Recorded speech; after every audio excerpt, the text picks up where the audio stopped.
English teachers of Reddit, what is the most disturbing story assessment a student has ever submitted?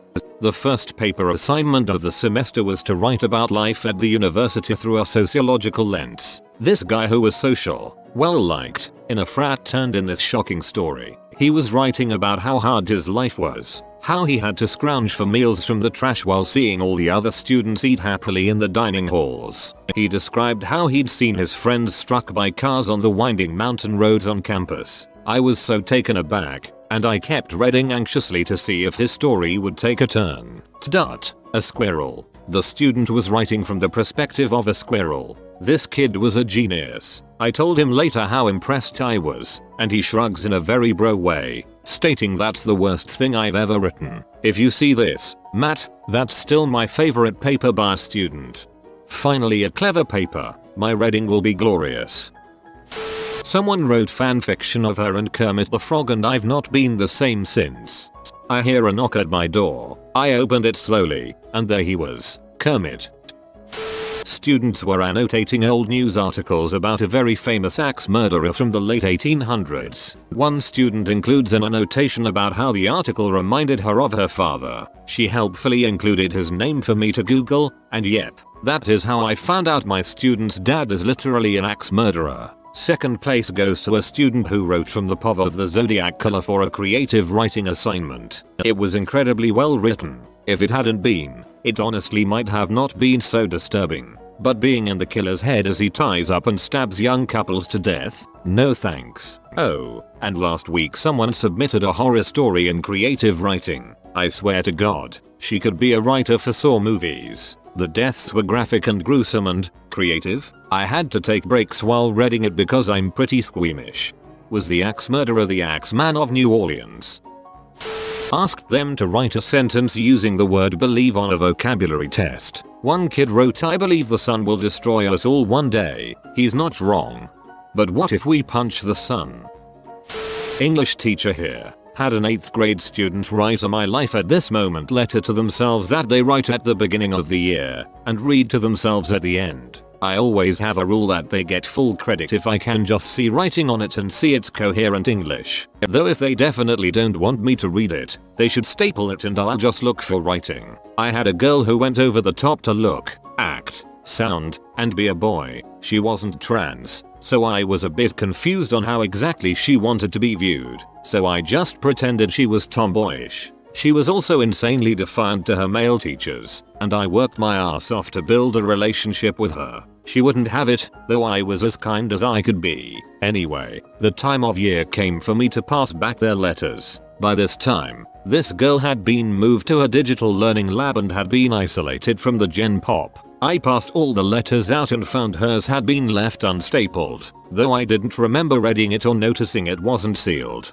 Curiosity overcame me, so I opened it. My heart broke when I read her rather detailed desire to be away from her stepdad by the end of the year, and her goal for that year was to escape the godforsaken heckhole. Long story short, that letter ended up being used in court to put her stepdad away for abusing her viciously for many years. I felt bad for her, but hopefully she's been able to move on, though I doubt it. The description was pretty rough of what he did to her.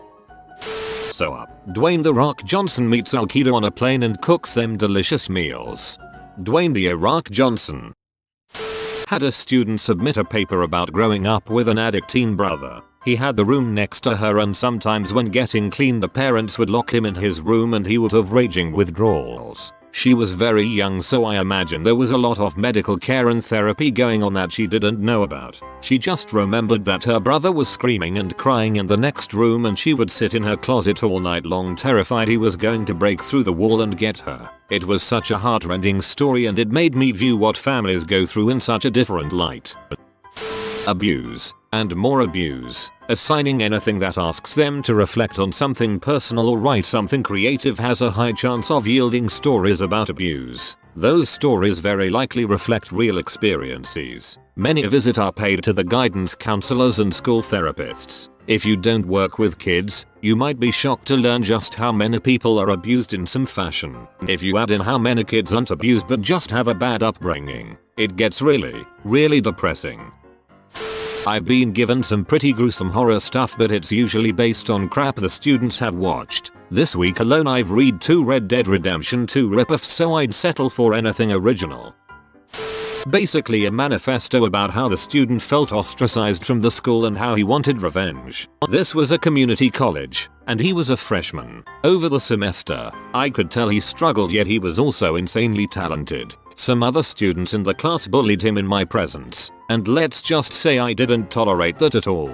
I spent extra time talking to him and trying to help him one-on-one. One day, he turns in an assignment talking about his desire to exact revenge for his marginalization. He was triggered when everyone on his floor conspired to trick him to go outside at night in the middle of the winter. Then they locked him out of the dorm. Buttholes. I spoke with him immediately about it, and he assured me it was just hyperbole. Regardless, I did have to notify my supervisor. I also spoke with his RA, but the RA couldn't care less. The student ended up dropping out shortly after this. We stayed in touch for a bit, but after a while, I don't know what happened to him. He was probably the smartest student I had in that class, yet he couldn't make it because of his own personal problems and torment from other students. Ugh. I once had to write up a middle school student. I don't remember for what, but it was serious since I hate writing up, and they turned in their assignment for that day with none of it done. In its place was a half-page description of all the things their dad would do to them if he found out they were written up again. It started pretty mild, say, take the phone away, to more serious things like no food or water. By the time I saw it, they were already out the door, so I hopped over to the counselor and let them have a copy of it. Not sure what happened after that since it was out of my hands, and I'm not sure if it was even true or not. They tended to be overdramatic and stretch the truth in class, but I took it very seriously. I've definitely been more purposeful and welcoming in my interactions with them from here on out. Got to make sure that the classroom is a safe and good place for them. Hopefully the kid was just making stuff up to avoid punishment for not doing their work. Good thing you reported it to a counselor, just in case. I was in 9th grade. A kid in my class wrote a story about a student planting bombs around the school and a group of students teaming up to defuse the bombs and catch him.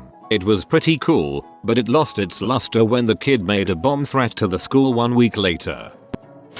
We have middle schoolers put together a portfolio at the end of the year of all their readings logs and the essay they are most proud of and a revision of their essay that they think could improve the most. It's a big culmination project that includes a letter at the beginning to the grader where they need to explain what they've learned and how their habits have changed and stuff like that. Easily some of the funniest crap I've ever read in those letters, and I still have pictures of my favorite intros. But the most disturbing one was about a boy who explained in detail that he broke his habit of not doing his reading by reading while he takes shots.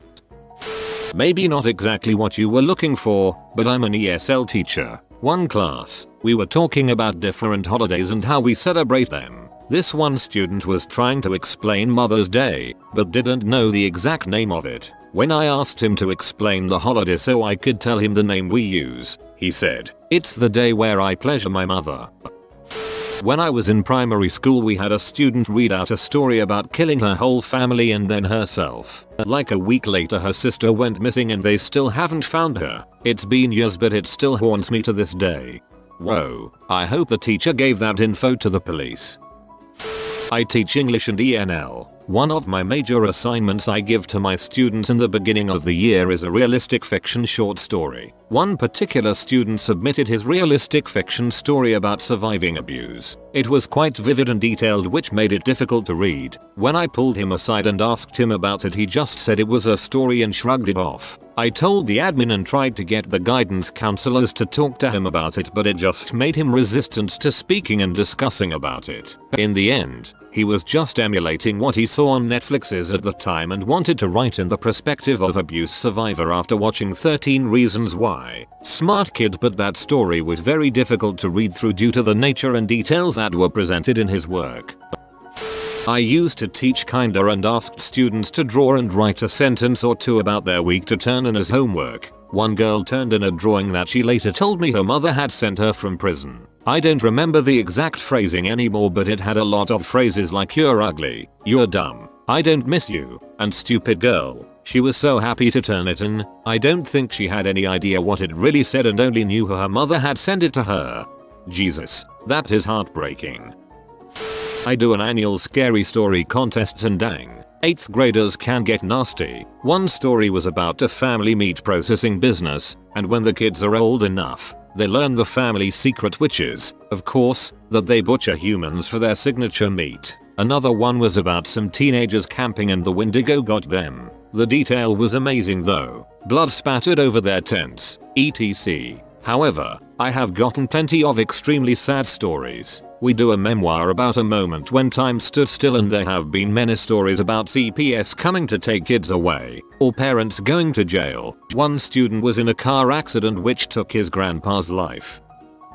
I'm an English teacher and I've had a ton of these. I even have instances where, instead of actually writing the assignment or assessment, they go on a long confession. There's something about me as a teacher. Lots of my students wind up telling me some pretty disturbing things. Once I had students write on the prompt, write about your biggest fear. One student, who'd been in Thai refugee camps, has had much of the class, wrote about being in camps and being afraid to use the bathroom at night because he was worried he or his brothers would get shot. He then ended the essay, almost as an afterthought, with, "I am also afraid of taking tests." I had another student who wrote an essay about her boyfriend breaking up with her and how she doesn't want to be here anymore. Another student wrote an essay about starvation and its effect on the body, complete with graphic details about death from starvation. Another student wrote about her mom's new boyfriend and how she didn't like him because he would look at her all the time. This student's English wasn't great, but when I talked to her, I found out she meant that he was watching her while she was getting dressed in her room.